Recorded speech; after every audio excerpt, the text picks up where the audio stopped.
Charlie Kirk era uma pessoa.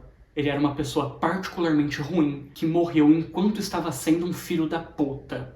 E antes mesmo que o cadáver dele esfriasse, as pessoas que eram para ser seus amigos, seus aliados e seus fãs jogaram o corpo dele no meio da sala, subiram em cima e na mesma frase condenaram o uso de violência política e declararam que iam usar de violência contra seus inimigos políticos.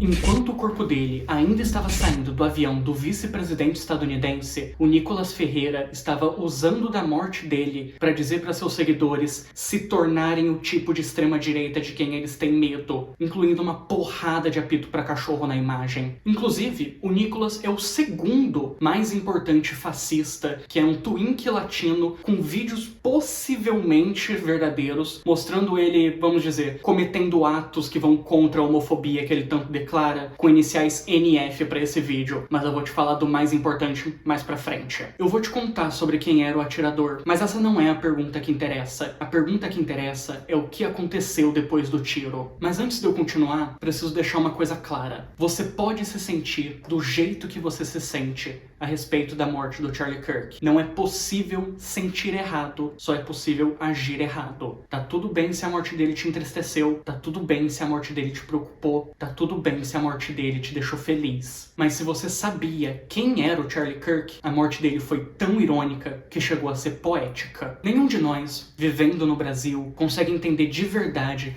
o trauma coletivo que é viver o tempo inteiro, quase todos os dias, vendo esse tipo de ato de violência aleatória. Claro, a gente tá num país extremamente violento, mas não é o mesmo tipo de violência. A gente não tem essa constância de quase todo dia ver esse tipo de violência que não é pra roubar, que não é por vingança, que não é por rivalidade de time. É uma pessoa com uma arma tentando matar a maior quantidade de seres humanos que ela consegue. Normalmente, o tipo de gente que o Charlie Kirk atraía carregando o tipo de equipamento que ele defendia. Nas nossas telas não aparece quase todo dia crianças tremendo, ainda com sangue nas roupas dela, enquanto um repórter enfia um microfone na cara da criança e pede para ela explicar como ela se sente, sabendo que seu colega nunca mais vai brincar com ela no recreio. Charlie Kirk acreditava que eventos como o que matou ele eram necessários, um preço necessário a ser pago pelo direito de pessoas como seu assassino de carregarem ferramentas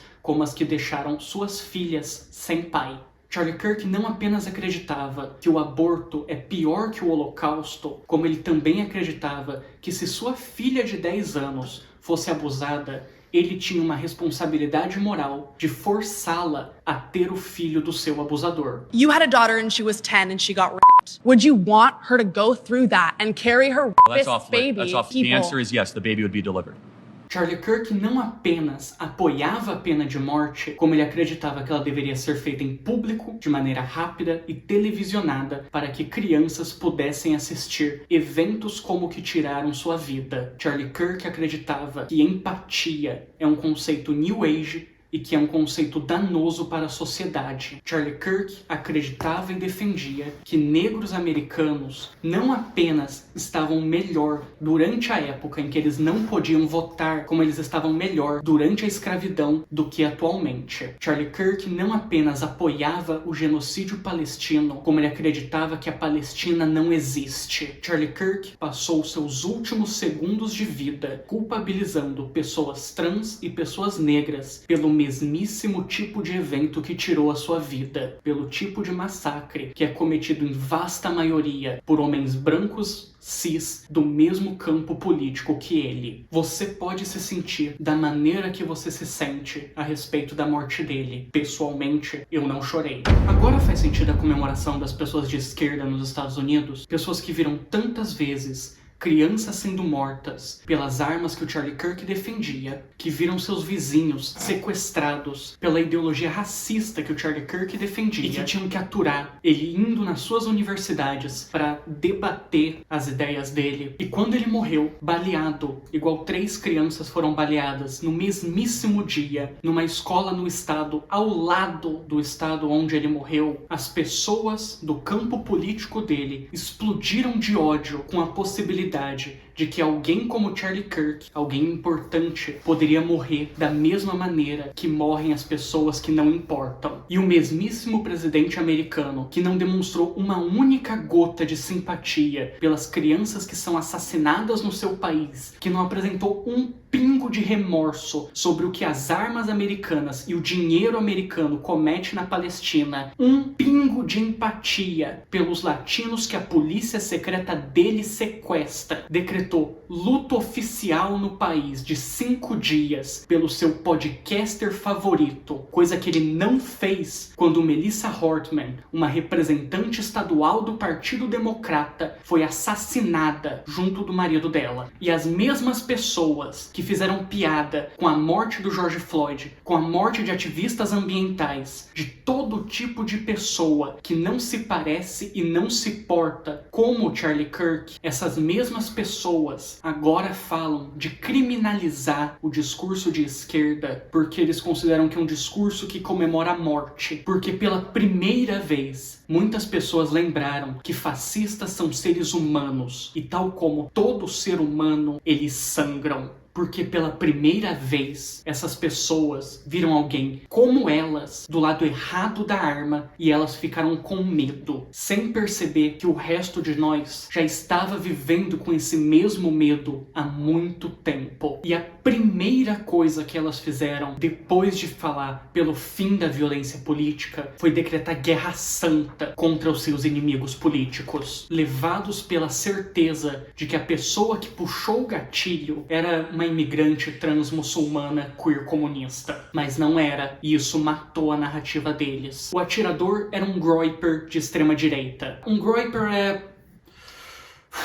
complicado. Vamos botar assim, eles odeiam a direita americana por não ser extrema o suficiente no que se refere de tornar os Estados Unidos um país exclusivo para cristãos brancos de descendência europeia. E desde 2019, esse grupo, que é liderado pelo outro twink fascista latino, com um vídeo possivelmente, talvez, mostrando ele engajando em atos que vão contra a homofobia que ele tanto declara, com iniciais NF, o Nick Fuentes. Desde 2019, esse grupo, o America First, que é o grupo dos groypers, eles vão nos eventos do Charlie Kirk debater com ele para tentar provar que ele não era um conservador de verdade, fazendo pergunta do tipo: você consegue provar que os nossos ideais brancos europeus não vão deixar de existir quando essa nação não for mais branca cristã de descendência europeia? Inclusive, todas as coisas que estavam escritas nos cartuchos do assassino do Charlie Kirk eram memes da comunidade do Nick Fuentes. Sim, inclusive a música Bella Ciao. E isso forçou uma nova narrativa. Ao invés de guerra santa contra os que mataram o seu aliado, contra os que mataram o seu ídolo, eles declararam perseguição política contra as pessoas de esquerda que acreditam que o mundo se tornou um lugar melhor sem o Charlie Kirk. Me é extremamente óbvio dizer que estamos vivendo os anos de chumbo estadunidense, pelo menos enquanto não temos um termo melhor para isso. Vai ser necessário um vídeo inteiro para explicar esse conceito, mas ele vai ter que sair outra hora, porque esse vídeo que você tá vendo tem que sair logo antes que outra atrocidade aconteça naquele país esquecido por Deus e tudo isso fique desatualizado. Tem 3 coisas importantes que eu preciso falar antes que esse vídeo acabe. Primeiro, as ligações do Trump ao Jeffrey Epstein ficaram ainda mais escancaradas essa semana, mas não fazia sentido incluir isso nesse vídeo. 2, eu quero agradecer de coração todo mundo que mandou um Live Pix aqui pra esse canal. Durante a produção desse vídeo, a gente teve uma emergência aqui em casa e eu não sei o que eu teria feito se não fosse o dinheiro que vocês mandaram. Muito obrigado de verdade. E se você quer ajudar a financiar esse canal e permitir que eu não tenha que ficar fazendo bico em bar e possa gastar o meu tempo pesquisando coisa para esses vídeos, o link para mandar dinheiro, para financiar e para ver as minhas outras redes tá aqui na descrição e tá na bio do canal. Terceiro, essa é uma pergunta para você que tá vendo esse vídeo. Além dos vídeos sobre o que está acontecendo nos Estragos Fudidos e vídeos sobre as atrocidades que eles cometeram no passado, eu queria saber se vocês teriam interesse em vídeos mais experimentais sobre outros tópicos, algo mais para um vídeo ensaio mesmo. Deixa aqui nos comentários se você gostaria de assistir isso. E é isso. Até o próximo vídeo.